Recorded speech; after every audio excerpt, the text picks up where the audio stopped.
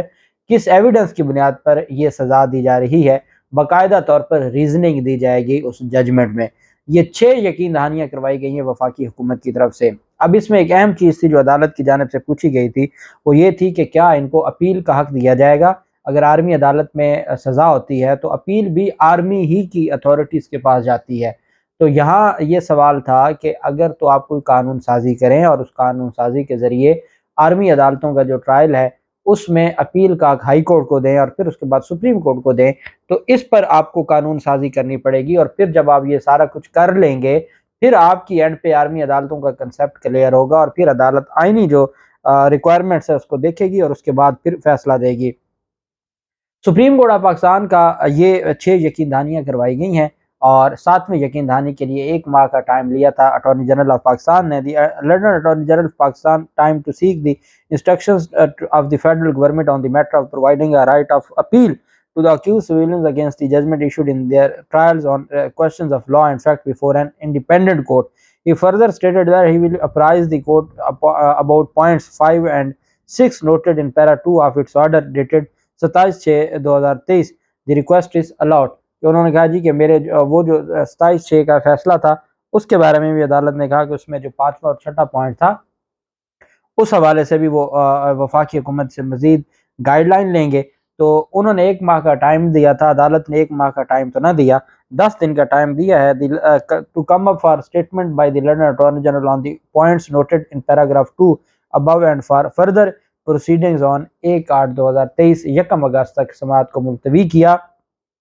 Supreme court of Pakistan نے۔ اب supreme court of Pakistan basically وفاقی حکومت سے یہ یقین دہانیاں کروا رہی ہے، ان یقین دہانیوں کا کیا فائدہ ہوگا؟ کیا سپریم کورٹ آف پاکستان اجازت دے دے گی کہ آفیشیل سیکریٹ ایکٹ یا آرمی دفعات کے تحت آپ آرمی ٹرائل کر سکتے ہیں لیکن ان کنڈیشنز کے ساتھ، اور جو سویلینز کو ان کے فنڈامنٹل رائٹس ہیں، بنیادی حقوق ہیں، چونکہ کل اٹارنی جنرل آف پاکستان نے کہہ دیا تھا کہ آرمی ایکٹ کے تحت جو بنیادی انسانی حقوق ہیں وہ نہیں ملتے۔ اب کیا سپریم کورٹ آف پاکستان اس میں بنیادی حقوق دے کے آرمی عدالتوں میں ٹرائل کی اجازت دے دے گی؟ اور پھر اصل سوال یہ ہوگا کہ جج چونکہ جو ایک افسر ہوگا تو افسر کیسے جج ہو سکتا ہے سویلین کے لیے؟ تو یہ بہت گمبھیر قسم کے معاملات ہیں۔ بہرحال 6 یقین دہانیاں کروا دی ہیں، اور جو ان کی فیملیز ہیں ان کی پہلے ملاقاتیں ان سے ہو رہی ہیں، اور ملاقاتوں کے بعد جو سارا سلسلہ ہے وہ جاری ہے۔ سپریم کورٹ آف پاکستان نے 13 صفحات پر مشتمل عمر عطا بندیال صاحب نے تحریری فیصلہ جاری کیا ہے جو کیوریٹو اپیل تھی پاکستان تحریک انصاف کے دور حکومت میں، دوسری جو نظر ثانی جس کو کیوریٹو اپیل کہتے ہیں وہ دائر کی گئی تھی قاضی فیض عیسیٰ کیس میں، کیونکہ ریویو پٹیشن ان کی منظور ہوئی تھی، اور ایف بی آر کی جانب سے ایویڈنس آنے کے بعد، رپورٹ آنے کے بعد ان کی ریویو منظور ہوئی تھی۔ اس کیوریٹو ریویو واپس لینے کی درخواست دی تھی شہباز حکومت نے، جس کو جو 10 اپریل کو قاضی فیاض عیسیٰ کے خلاف کیوریٹو ریویو واپس لینے کی درخواست پر سماعت عمر رضا بندیال نے کی تھی، اور اب انہوں نے اس پر حکم نامہ جاری کرتے ہوئے وہ درخواست منظور کر لی ہے، اور ان کی جو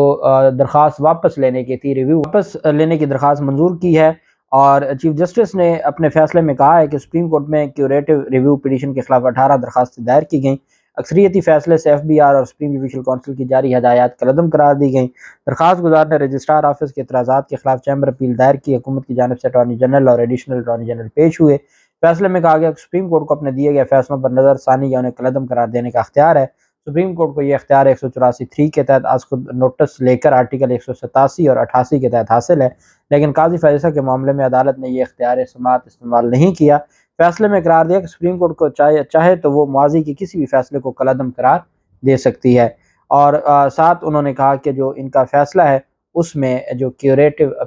ریویو ہے اس کو واپس لینے کی جو درخواست ہے وہ منظور کی جاتی ہے، اور انہوں نے کہا ہے کہ ہمارے ہاں قانون میں جو ریویو کا سکوپ ہے وہ بہت کم ہے، ریویو میں جو اصل ججمنٹ ہے اس کو نہیں دیکھا جا سکتا، اور یہی وجہ ہے کہ ان سارے معاملات کو مد نظر رکھتے ہوئے قاضی فیاض عیسیٰ کے خلاف کیوریٹو ریویو پٹیشن واپس لینے کی وفاقی حکومت کی درخواست کو منظور کیا جاتا ہے، اور قاضی فیاض عیسیٰ کے خلاف جو نااہلی کی آخری ایک تلوار تھی لٹک رہی تھی وہ بھی اب ہٹا دی گئی ہے، اور قاضی فیاض عیسیٰ سرخ رو ہو گئے ہیں۔ اللہ پاک پاکستان کا حامی و ناصر ہو۔ بہت شکریہ۔ اللہ حافظ۔ پاکستان زندہ باد۔